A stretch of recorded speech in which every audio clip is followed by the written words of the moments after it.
اللهم اجعل أوسع رزقي عند كبر سني وانقطاع عمري. اللهم إني أسألك خير المسألة وخير الدعاء وخير النجاح وخير الثواب وثبتني وثقل موازيني وحقق إيماني. السلام عليكم ورحمة الله تعالى وبركاته. تلاميذ السنة الثالثة إعدادي سواء المسلك العام أو المسلك الدولي. كنا شفنا في آخر حصة الدرس ديال معادلة المستقيم، كملناه بالأمثلة ديالو، بالتطبيقات ديالو، بالتمارين ديالو. غادي نتعرفوا على الدرس الجديد اللي هو نظمة معادلتين من الدرجة الأولى بمجهولين، سيستم ديكواسيون دي بروميي دوغري أ دو زانكوني. يعني هنا غادي نشوفوا شكون هما هاد النظمات، شنو كنقصدوا بهم، وشنو هما معادلتين من الدرجة الأولى بمجهولين. يعني سي كوا une équation du premier degré à deux inconnus. يعني خصنا نتعرفوا أولا المعادلة من الدرجة الأولى بمجهولين، عاد نمشيو نشوفوا النظمات. وقبل ما نتعرفوا على المعادلة من الدرجة الأولى بمجهولين غادي نديرو تذكير بدوك المعادلات اللي سبقنا شفنا من قبل. وشنو هما معادلة من الدرجة الأولى بمجهولين واحد، يعني ليكواسيون دي بروميي دوغري ا ان انكوني. بالنسبة اكتيفيتي 1 يعني النشاط رقم واحد، اون كونسيدير ليكواسيون، نعتبروا المعادلة 2x plus 3 est égal à 5. Cette équation, c'est une équation du premier degré à une inconnue. يعني هذه المعادلة هي معادلة من الدرجة الأولى بمجهول واحد اللي هو x. La première question. 3 est une solution de cette équation. 3 واش حل لهذه المعادلة. La deuxième question. 1 est une solution de cette équation. واحد واش هو حل لهذه المعادلة. يعني باش نتحققوا بأن هاد الأعداد اللي عطاونا اللي هما 3 و 1 حل للمعادلة، غادي نعوضوا x بالقيمة ديالها. يعني je vais remplacer x par sa valeur. Pour la première question par 3 et pour la deuxième question par 1. Donc pour la première question, 2x, on a 2x plus 3 est égal à 5. Je vais remplacer x par 3, signifie que 2 fois 3 plus 3 est égal à 5. 2 fois 3 c'est 6, donc 6 plus 3 est égal à 5. Alors 9 est égal à 5. كنا عوضنا x بالقيمة ديالها اللي هي 3 ودرنا زوج في 3 عطاتنا 6. 6 زائد 3 عطاتنا 9، ولقينا بلي 9 تساوي لنا 5. هاد النتيجة رياضياتيا واش صحيحة ولا خاطئة؟ سي فو، لأن 9 ميمكنش تساوي لنا 5. دونك 3 ce n'est pas une solution de cette équation، وبالتالي فإن 3 ليس حلا لهذه المعادلة. نمر السؤال الثاني. On a 2x plus 3 est égal à 5. Toujours la même équation. Je vais remplacer x par le nombre 1. Donc 2 fois 1 plus 3 est égal à 5. يعني عوضنا x بالواحد وحسبنا 2 في 1 زائد 3. 2 في 1 غتعطينا 2 زائد 3 5. و5 كتساوي لنا 5. Donc 2 fois 1 c'est 2. 2 plus 3 c'est 5. Et 5 est égal à 5. دونك هاد النتيجة اللي لقيناها في التالي صحيحة ومنطقية. يعني ملي نلقاو واحد النتيجة في التالي صحيحة ومنطقية، دونك 1 سي une solution de cette équation، وبالتالي فإن العدد واحد حل لهذه المعادلة. هذه معادلة بسيطة من الدرجة الأولى من المجهولين. نمشيو نشوفوا النشاط الثاني، لاكتيفيتي 2. فيها غادي نتعرفوا على شكون هي معادلة من الدرجة الأولى بمجهولين، يعني l'équation du premier degré à deux inconnus. Par exemple, on considère l'équation, نعتبر المعادلة 2x moins 5y est égal à 1. يعني عندنا هذه المعادلة 2x ناقص 5y تساوي لنا 1. شحال عندنا من مجهول؟ عندنا 2. شكون هما x و y؟ Donc, la première question, calculer la valeur de x sachant que y est égal à 2. احسب قيمة x علما أن y تساوي لنا 2. La deuxième question, calculer la valeur de y sachant que x est égal à moins 1. احسب قيمة y علما أن x تساوي لنا ناقص 1. Troisième question. compléter le tableau suivant. يعني عندنا هذا لو طابلو هذا غادي نعمروه بنفس الطريقه باش غادي نجاوبوا على السؤال الاول والسؤال الثاني. الا مشينا نشوفوا السؤال الاول قالوا لنا كالكي لا فالور دو اكس ساشون كو y est égal à 2. شنو المعنى ديال هذه هنا؟ يعني غادي نعوضوا y par sa valeur اللي هي 2 et on va calculer x. يعني on va trouver la valeur de x.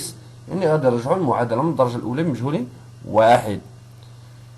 يعني ملي عطاونا السؤال الثاني احسب قيمه y علما ان x تساوي ناقص واحد، شنو معنى ديالها؟ غادي نعوضوا x بالقيمه ديالها اللي هي ناقص واحد ونحسبوا y. يعني غادي نرجعوا للمعادله من الدرجه الاولى بمجهول واحد. نجاوبوا على هذا النشاط.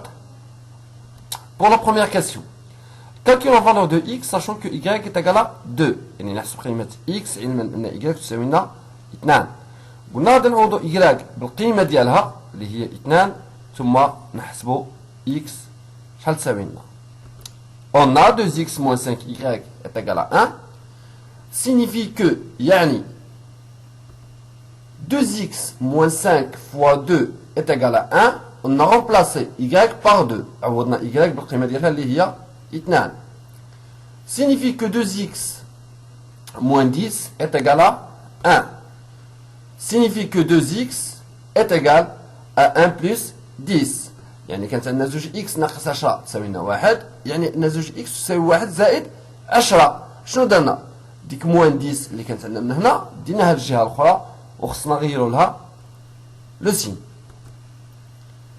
Signifie que 2x est égal à 11.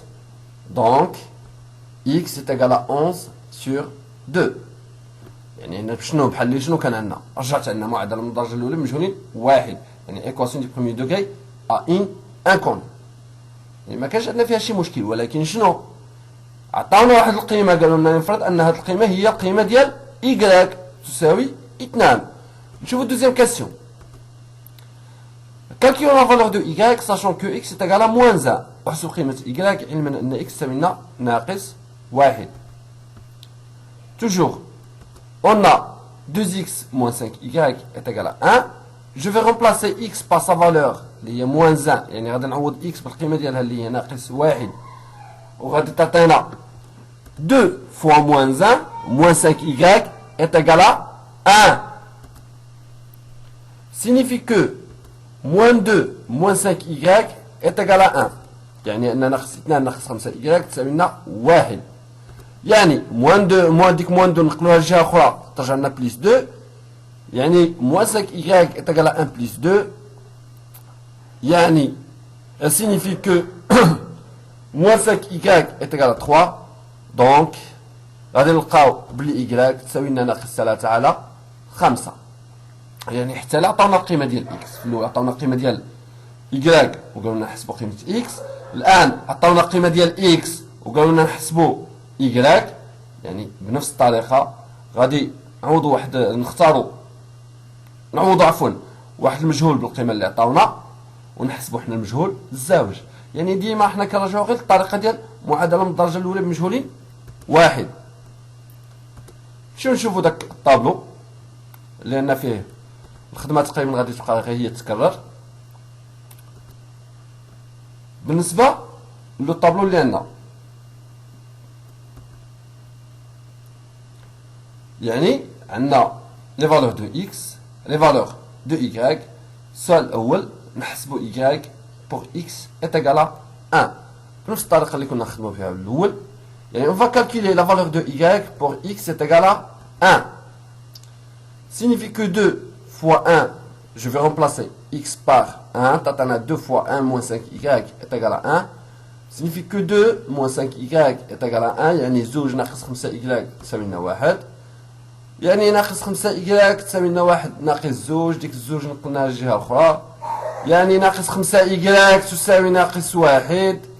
إذا y تساوي 1 على 5. هاد 1 على 5 هي اللي غادي نكتبوها في الجدول. ثم pour la valeur de y est égal à 6. يعني غادي نحسبوا la valeur de x بنفس الطريقة. on a 2x moins 5 fois 6 est égal à 1. Donc 2x moins 30 est égal à 1. Donc 2x est égal à 1 plus 30. يعني حنا نديرو غير نفس الخدمه اللي كنا نديروها في الامثله. راحنا نعاودوا لها دابا. تعطينا 2x est égal à 31.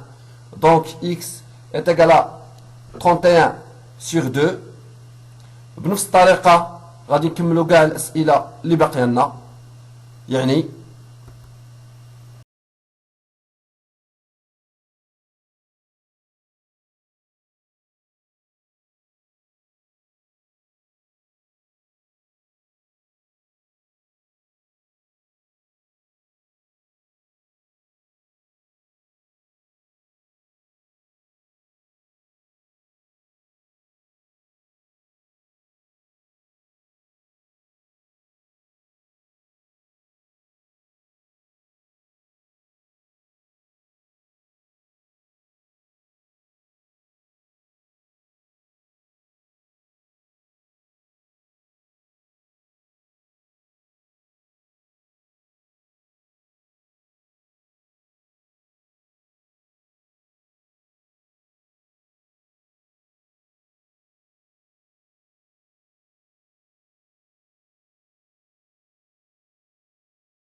إذا شفنا كيفاش كنتعاملوا مع معادلة من الدرجة الأولى بمجهولين.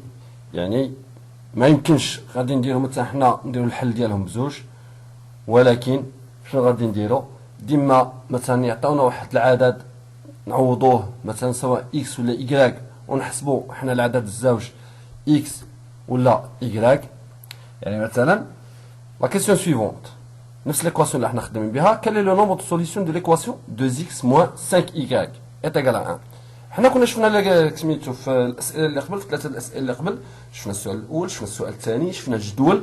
يعني شفنا شحال نقدروا نقولوا بلي هاد ليكواسيون عندها منحل. يعني ما هو عدد حلول المعادله 2x ناقص 5y تساوي 1. لدينا شنو عندنا؟ كل ما نعطيو قيمه لاكس غادي نلقاو y شحال تساوي لنا، كل ما نعطيو قيمه لاي غادي نلقاو قيمه لاكس شحال تساوي لنا. ولكن خصنا نعرفوا هاد الحلول شكون هي وشحال كاين من حل بالضبط. يعني on a 2x moins 5y est égal à 1. عندنا زوج x ناقص 5y تساوي لنا 1. signifie que يعني moins 5y est égal à moins 2x plus 1. Donc y est égal à 2 sur 5x moins 1 sur 5. علاش؟ كانت عندنا ناقص 5y تساوي لنا moins 2x plus 1. ملي جبنا ديك y تساوي لنا 2 على 5x ناقص 1 على 5. On a multiplié les deux membres de cette égalité par l'inverse de moins 5. يعني ضربنا هاد الطرفي المتساوية في المقلوب ديال ناقص 5 اللي هو 1 على ناقص 5. بالنسبة للطرف الأول اختزلنا ناقص 5 مع ناقص 5. الطرف الثاني ناقص 2 في 1 على ناقص 5 ناقص مع ناقص تمشي تعطينا 2 على 5 إكس، ثم زائد 1 في 1 على ناقص 5 تعطينا ناقص 1 على 5. هاد الكسبة باش كتفكرنا؟ هاد كي شفناها ماشي هادي مودة ملي شفناها.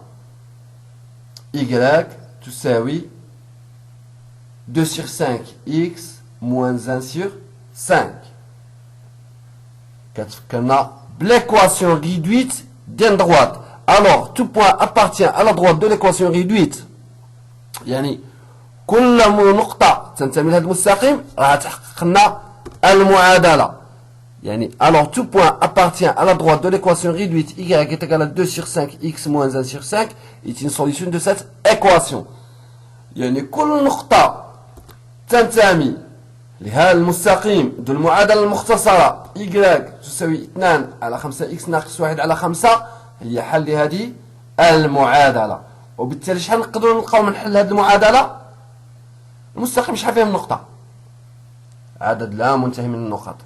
يعني معادلة من الدرجة الأولى مجهولين عندها واحد العدد لا محدود من النقط، لأن كل معادلة من الدرجة الأولى مجهولين نقدروا نكتبوها على شكل معادلة مستقيم.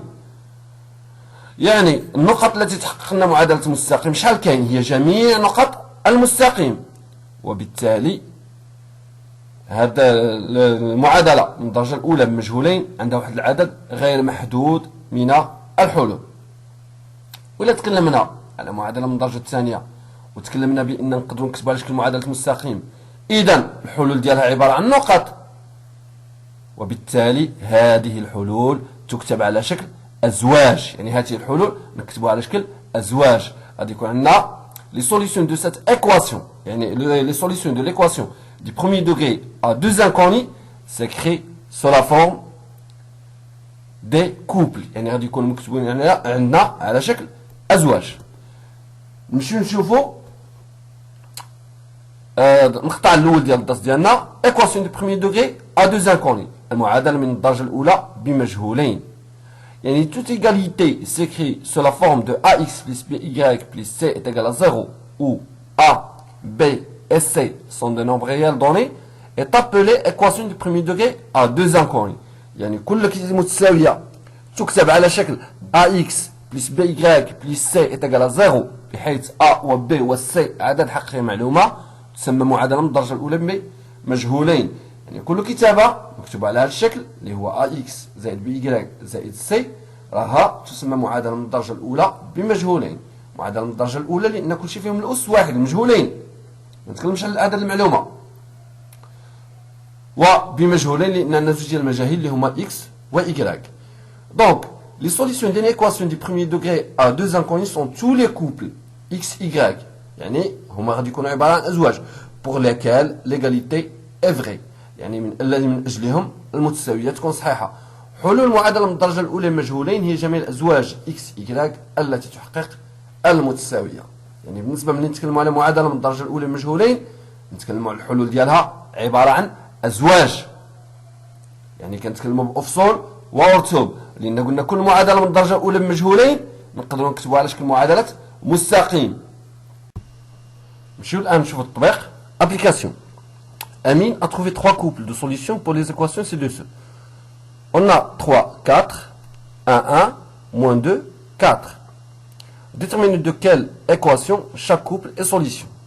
يعني وجد أمين ثلاث أزواج من الحلول للمعادلات أدناها. ناقص 2 4 1 1 3 4. حدد المعادلة أو المعادلات التي يكون كل زوج حلا لها. عندنا ثلاثة المعادلات، عندنا ثلاثة ديال لي كوبل. ماشي بالضرورة غادي يكون عندنا كل كوبل حل ديال المعادلة واحدة، نقدروا نلقاو كوبل واحد يدير الحل المعادلات بثلاثة. يعني بالنسبة لكوبل الزوج، كوبل الثالث إلى آخره. وحنا شفنا كيفاش كنديروا نتعاملوا مع نقطة، هل النقطة تنتمي إلى مستقيم أو لا. تكلمنا عليها في معادلة المستقيم وتكلمنا عليها في هذا الدرس كذلك. يعني الآن بالنسبة لهذا التمرين، هاد لابليكاسيون هادي راها بسيطة بزاف، غتاخدوا وقتكم غتحاولوا تخدموها تصيفطوا لي تصحيح ثم غادي نصحوا التطبيق إن شاء الله. بالتوفيق. اللهم اجعل أوسع رزقي عند كبر سني وانقطاع عمري. اللهم إني أسألك خير المسألة وخير الدعاء وخير النجاح وخير الثواب وثبتني وثقل موازيني وحقق إيماني.